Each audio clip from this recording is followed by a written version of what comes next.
How are we doing, everybody, and welcome to Russell Heritage Golf. Today we're talking pressure feelings, right?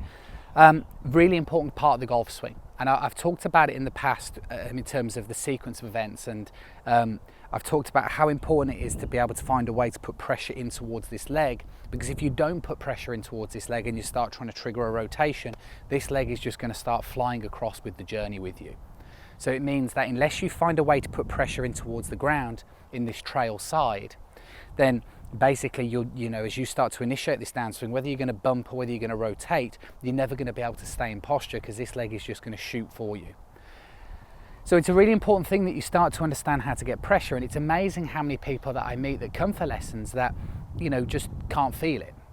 They understand the concept of turn, right? So you ask somebody to turn and they'll do this, right? Or sometimes people slide, but after a brief discussion you understand the idea of a rotation. But sometimes we forget the feeling and forget the importance of putting pressure in towards the ground. Now, on the channel before, I've always talked about trying to get the weight in towards the trail heel, and that's absolutely fine, right? Today we're going to be experimenting with the idea of pressure. Now, the way you would be putting pressure in towards the ground is the same sort of if you were to go and jump, okay? So you wouldn't jump to straight-legged. You would create angulation and you'd create flexion so you can push pressure in towards the floor. So that's what you're going to be doing today.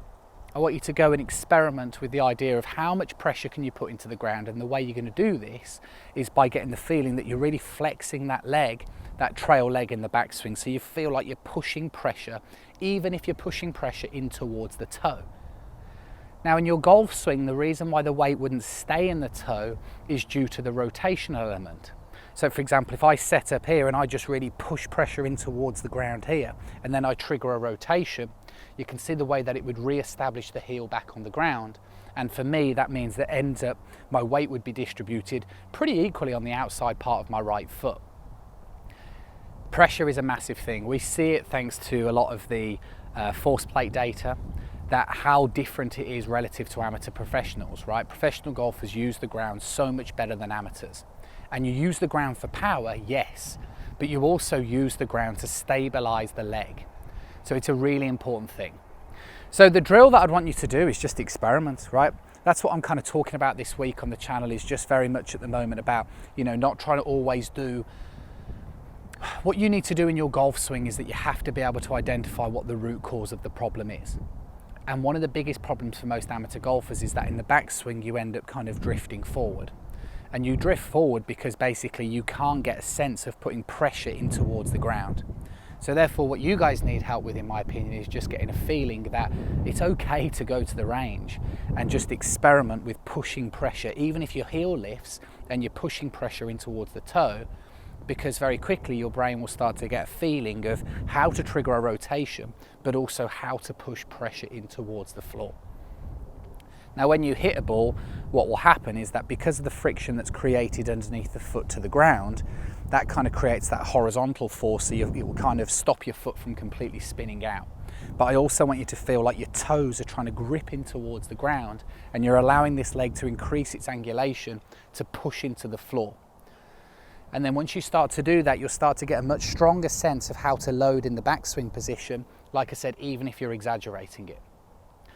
Once you've stabilized this leg and you get the feeling of turning the pelvis into the leg whilst pushing pressure into the floor, then you can start to experiment with, whilst the weight stays on that side, to start to open up your hips. And what we're going to do on the channel very soon is we're going to talk about the muscles that are involved in the golf swing. And basically by triggering the correct sort of muscles is what's going to help your sequence into the swing. But at the moment we're just going to keep messing around with drills so that you understand that pressure is such an important thing. So I want you to go down the range, or even at home, right? But if you're going to do it at home, you would need a bit of friction under the foot, and I want you to just try and get this feeling of pushing pressure in, as much pressure as you can in towards the ground. And then once you get that feeling, then start to trigger a rotation, and that would re-establish the weight distributed between the heel towards the toe. And even if you kind of just experiment, there's nothing wrong with it. It's how you're going to learn to try new things, and your brain development to adopt new changes is by experimentation.